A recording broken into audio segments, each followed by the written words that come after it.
evening. This is CTV News for Wednesday, August 1st. I'm Denise Douglas. And I'm Patricia Vallone. Thank you for joining us. Well, topping our news tonight, a police shooting in Oxon Hill. It took place on St. Barnabas Road in the area. That area, our Byron Scott is on the scene right now to kind of give us some more on exactly what's going on. Well, Denise, this happened at around 1:15 this afternoon in the area of Oxon Hill Road and Livingston Road. That remains shut down right now and has been for a few hours. And what we're told by police, they just held a press conference about a half an hour ago that a man was shot and killed inside that liquor store at that intersection. Police say the man then ran outside, and unbeknownst to him was a undercover police officer sitting in a car at a light at the intersection. So the police officer, we are told, approached the gunman, ordering police say the gunman to drop his weapon. That did not happen, they say, and the police officer shot and killed him. So police say that the person who was shot inside that liquor store was not an employee of the liquor store, nor was that person an owner. So they don't know what the relationship was, and they're not sure whether it was a robbery or not. They do say that the gunman, though, is known to police. Again, they are not sure what sparked that altercation, but two people were shot and killed here. One inside the liquor store, shot numerous times by the gunman. The weapon has been retrieved. The gunman was shot and killed by a police officer at that intersection.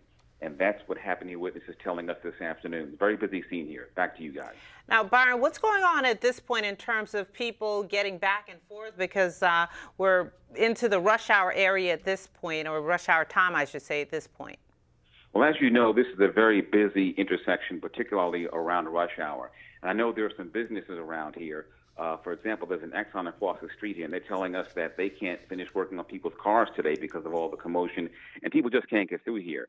Police indeed telling us that this intersection is going to be shut down at least for several more hours this evening as they continue this investigation into exactly what sparked the incident and the homicide and the shooting of the suspect. Thank you for that, Byron. All right, and in some other news tonight, some area beaches close or restrict swimming after debris piles up along the shoreline following heavy rains and water runoff. We visited Sandy Point State Park by the Bay Bridge this afternoon, where a massive cleanup is underway. Crews have been busy cleaning up trash and debris along the Chesapeake Bay shoreline. After the Conowingo Dam opened its floodgates, the rush of water picked up everything in its path, washing much of it downstream. I'm here on the east side of Sandy Point State Park, where you can see a huge log jam has formed here.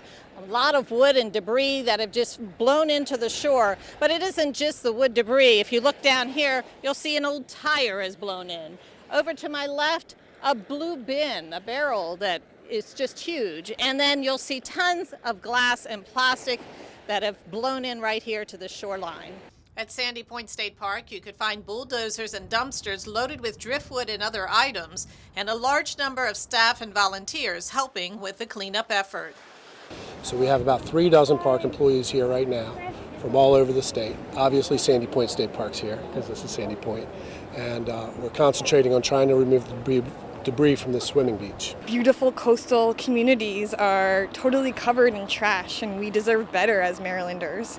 But more so with climate change, what we're seeing throughout the world, but especially in Maryland, is that the flooding is happening so quickly and that we're really not prepared on our coastal communities for this type of flooding. For health and safety reasons, the park has been closed to swimmers. Maryland Natural Resources Police say beachgoers need to be patient. This isn't like when a tree falls and it sits there and we can come pick it up and cut it up and remove it. This debris field is moving everywhere. So what is in a place in the morning, it may move down the bay, it can move in the rivers, it can move from place to place. It's an actual moving target. That's why we ask people to be patient with us. Some of this stuff will sink, some of this stuff will move further down the bay, and some of it we'll have to remove manually. Much of the shoreline downstream from Sandy Point is also experiencing trash and debris. This video is from Annapolis Harbor this morning, and tonight there's more heavy rain in the forecast. And other sites in Anne Arundel County have closed completely, including Beverly Triton Beach Park and Downs Park Dog Beach. Now, due to high levels of bacteria found in rainwater runoff, health officials are advising anyone who comes in contact with the water to wash off immediately. Well, Cheryl, Boast is the new president of the Maryland State Education Association, one of the largest labor unions in Maryland with 74,000 members. Boast is a 4th and 5th grade teacher at Mars Estates Elementary School in Baltimore County. She served as the president of the Teachers Association of Baltimore County from 2003 to 2011 and MSEA vice president the last 6 years. One of the top priorities for Boast is to get more school funding. Funding needs to go to increase wages so we can attract the best, including living wages for our education support professionals, who many are living in poverty or working 3 or 4 jobs. Also to reduce class sizes so we can meet the needs of students, and offer more career technology education for students who want to go in to be an electrician or a plumber, so that they're career ready. And Boast also says the union is supporting Ben Jealous for Maryland governor. Another education story here for you. A number of changes are being put in place at the Prince George's County School District. The interim CEO, Dr. Monica Goldson, has announced appointments to her executive team.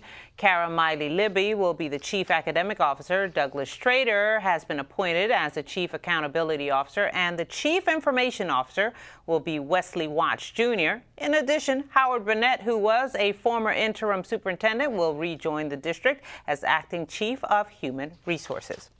A shooting in Forest Hill leaves 1 man dead and police searching for the killer. It happened last night at Putnam Lane at Ritchie Road at around 10:30. Police say they found a man lying on the roadway. He had been shot numerous times and was pronounced dead at the scene. Anyone with information on this incident is asked to call police. Meantime, the Baker administration reacts to claims that community partnership grants are being handled poorly. As we reported yesterday, the People for Change Coalition says a number of organizations are receiving thousands of dollars in grant money but are not based in the county. The nonprofit also claims that some of the groups are in bad standing with the state and the IRS. Deputy Chief Administrative Officer Thomas Himmler responded to the complaints this afternoon. The vast majority of the grants go to groups who are physically located in the county, but there are some groups who may be in Montgomery County, Howard County, but they provide service to our residents. So we don't think there's anything wrong with that as long as our residents are benefiting from the funds. We go through an extensive review process from the very beginning with the applications. The IRS status is checked, the good standing is checked to make sure that they are. And the one thing is, if there's allegations, we're waiting to see the list of these people. But the one thing is, with the good standing in particular, we know if you go to the state's website, it's a snapshot in time. So somebody could have been in good standing 3 months ago when a payment was made, but today they're not. But that doesn't mean that there was something wrong. But we're more than happy to check, make sure our process is working. The county distributed $1.3 million in grants to 120 groups this year.